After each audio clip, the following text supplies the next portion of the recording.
Hai semuanya, Sawadee kerap apa kabar? Semoga kabar kalian selalu baik dan juga sehat. Selamat datang di segmen analisa. Kembali kita update mengenai kasus di Subang, Jawa Barat. Mudah-mudahan teman-teman masih terus semangat dan juga setia untuk mengawal kasus pembunuhan yang terjadi di 18 Agustus 2021 lalu. Di akhir tahun lalu, kita juga sudah diberikan update terbaru dari penyidik Polda Jabar, dikeluarkan rilis DPO Daftar Pencarian Orang dengan ada sketsa tampak samping dan juga belakang, dan beberapa waktu lalu juga sudah disebarkan ke berbagai kantor polisi yang ada di Indonesia sampai ke levelnya Polsek sendiri. Nah, kita coba flashback kembali bahwa target Polda Jabar itu disampaikan di sejumlah media massa bahwa akan menangkap, mengumumkan siapakah tersangkanya itu adalah di awal tahun 2022. Kapolda Jabar sudah mengatakan hal tersebut, bahkan sejumlah wawancara Pak Erdi pada saat beliau masih menjabat sebagai Kadif Humas Polda Jabar, karena sekarang sudah berganti ya oleh Pak Ibrahim yang menjabat jabatan ini. Pak Erdi jelas mengatakan di sejumlah media massa, salah satunya adalah di Metro TV, bahwa targetnya adalah di Januari 2022 penyidik Polda Jabar akan segera umumkan siapakah tersangka. Mudah-mudahan ini tidak melenceng jauh. Kalau kalian nggak percaya targetnya begitu, coba kita simak keterangan beliau di program Metro TV berikut ini. Buat masyarakat, mudah-mudahan apa yang diharapkan oleh kami sebagai penyidik itu di awal-awal Januari bisa kita ungkapkan. Oke, mudah-mudahan harapan kami dari penyidik di awal-awal Januari bisa terungkapkan.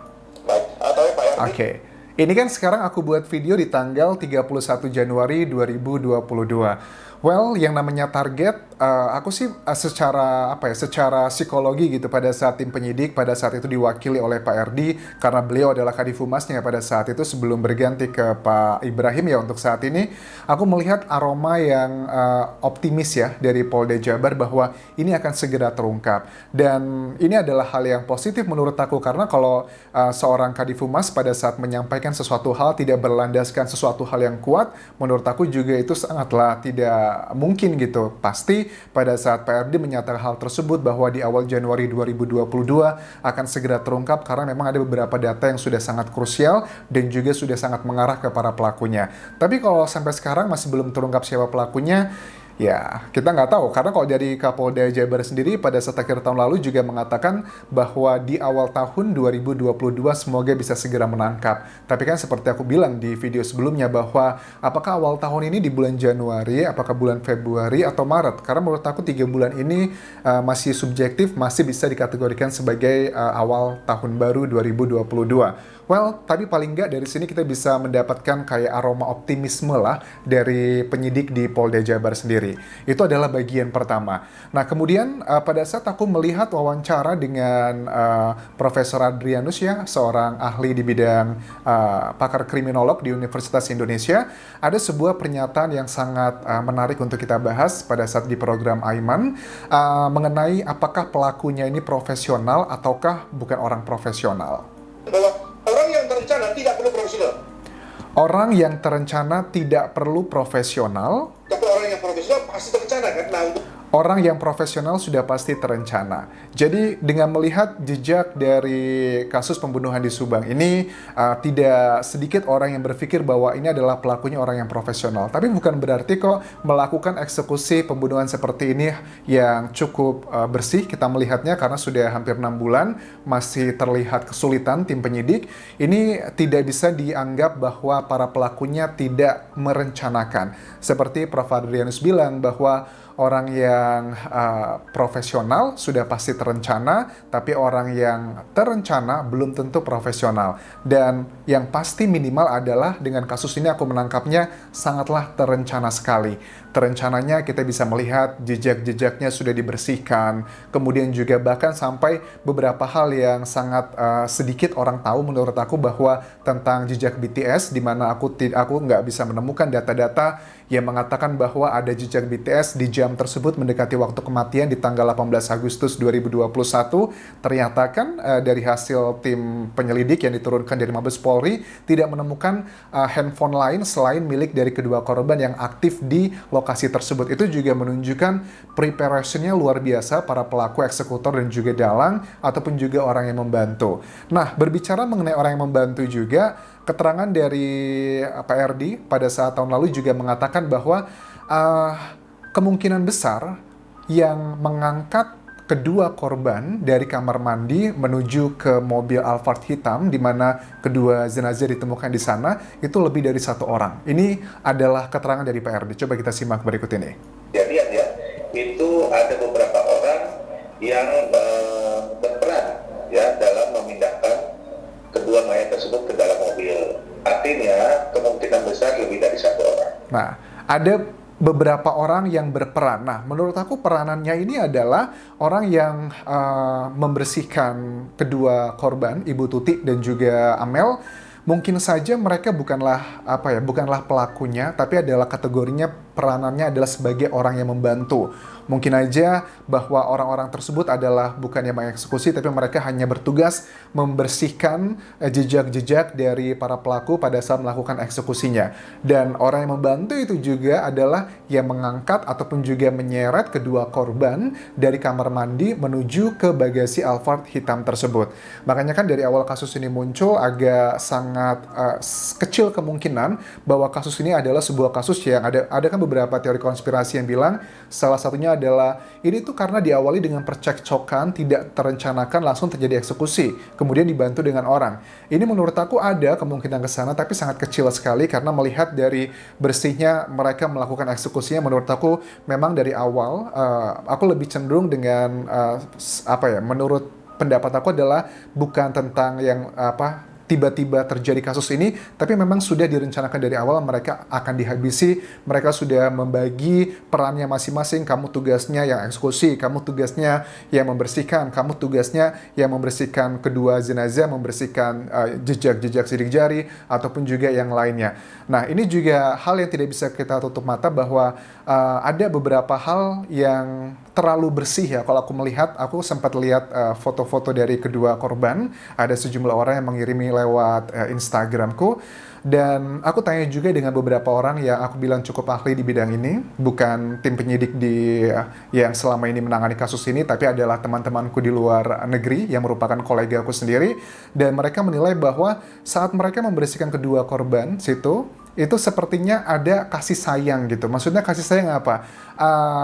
Kedua korban memang kalau aku lihat kedua wajah kepalanya, bagian kepala sih yang aku lihat lebih detail ya, itu memang sangat menyedihkan, tapi ada bersihnya tuh yang terlalu bersih sekali karena tidak ingin melihat darah yang begitu banyak di bagian kepala kedua korban sendiri. Walaupun ada dugaan seperti aku bilang tadi awal lagi, ini make sense karena konspirasinya adalah ada dua peranannya, pelakunya berbeda, yang membantu membersihkan juga berbeda. Mungkin saja yang membantu membersihkan ini masih punya rasa empati, masih punya rasa kasih sayang begitu. Bukan berarti ini menuju ke keluarga inti, sama sekali tidak, karena kita memang terjebak di awal ini kasus ini muncul bahwa dugaan pelakunya adalah orang dekat, tapi kan orang dekat juga sangat general sekali, dekat secara fisik, apakah dekat secara hati, ataukah dekat secara kekeluargaan dan lainnya, itu kan masih hal yang sangat general sekali. Tapi nggak bisa menutup mata, sepertinya ada dua peranan berbeda, orang yang membersihkan dan juga orang yang mengeksekusinya. Begitu. Lanjut lagi, apa yang disampaikan PRD di Metro TV berikut ini?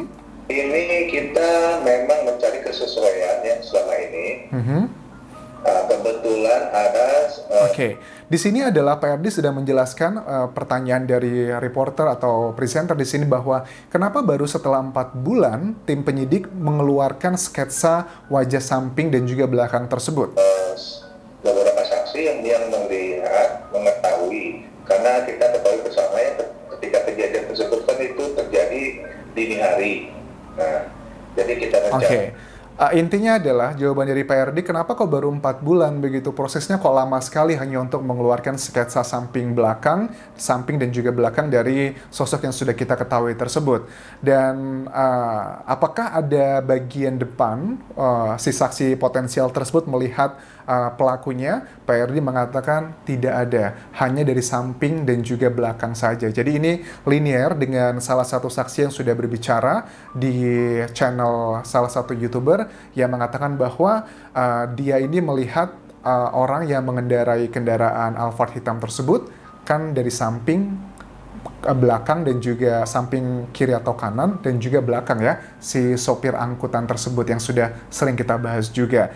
Well, that's really interesting. Terus juga kita nggak tahu apakah target dari Polda Jabar akan segera terrealisasikan. Mudah-mudahan yang namanya target adalah hal yang wajar pada saat tidak tercapai atau melenceng. Itu adalah hal yang wajar asal memang tidak ada hal-hal yang merujuk ke alat bukti. Tapi kalau menurut aku pribadi dengan kasus Subang ini harusnya sih tidak terlalu tidak terlalu mustahil untuk segera terungkap dengan beberapa hal-hal yang menurut kita di media massa juga sudah merujuk ke alat bukti. Seperti kalian tahu, sebersih-bersihnya si para pelaku dan juga otak dalang ya untuk mempersiapkan pembunuhan ini, pasti adalah beberapa hal yang tersisa, sidik jari dan sebagainya. Dan kita juga harus ingat bahwa ini bukan lagi tentang nama baik Polda Jabar ataupun juga kepolisian di daerah Jawa Barat, tapi sudah kepolisian secara umum karena sudah hampir 6 bulan. Dan Pak RD sekarang sudah tidak lagi menjabat sebagai Kadifumas Polda Jabar, namun jabatan ini sekarang sudah dipegang oleh Pak Ibrahim. Mudah-mudahan nanti Pak Ibrahim segera mengumumkan tentang penangkapan siapakah para pelakunya. Dan aku berharap ya bahwa teman-teman juga kalau di daerah Subang merasa bahwa ada informasi yang valid gitu, yang mungkin melihat atau sesuatu hal yang cukup signifikan, kalian jangan ragu-ragu untuk menyampaikan informasi kalian ke kepolisian di daerah Polda Jabar. Atau kalaupun kalian merasa punya informasi yang sangat valid, terus juga cukup A1 lah informasinya, kalian takut gitu, jangan pernah berpikir takut karena keamanan dari saksi itu bisa dijamin oleh kepolisian yang sekarang menangannya adalah Polda Jabar. Atau kalian juga bisa sampaikan informasi apapun itu yang sangat mudah-mudahan bisa membantu Polda Jabar melalui Instagram Kudianjas di Thailand. Gak usah khawatir, informasi kalian kalau seandainya aku nilainya sudah cukup valid akan aku sampaikan, dan apakah data kalian akan aku sebarkan atau tidak itu tergantung dari kalian sendiri. Kalau kalian mau saya sebarkan, ya akan saya sebarkan. Tapi kalau kalian bilang bahwa tidak usah disebarkan, akan saya jaga kerahasiaannya itu juga. Aku rasa itu yang bisa aku bahas. Mudah-mudahan teman-teman terus semangat, tetap kita kawal kasus Subang ini agar tidak dipetieskan begitu saja, karena Ibu Tuti dan juga Amel pasti sekarang sedang menanti keadilan di dunia ini. Walaupun nanti di akhirat juga pasti akan ada pengadilan yang jauh lebih adil. Tapi paling enggak, ya kita lihat effort dan juga kompetensi dari Polda Jabar. Apakah mereka sanggup mengungkap kasus yang sangat biadab ini. Sampai ketemu lagi di video berikutnya. Tinggalkan komentar kalian, tinggalkan like, dan juga subscribe channel YouTube ini, serta follow Instagram Kudianjas di Thailand. Kalaupun kerap semuanya, bye-bye.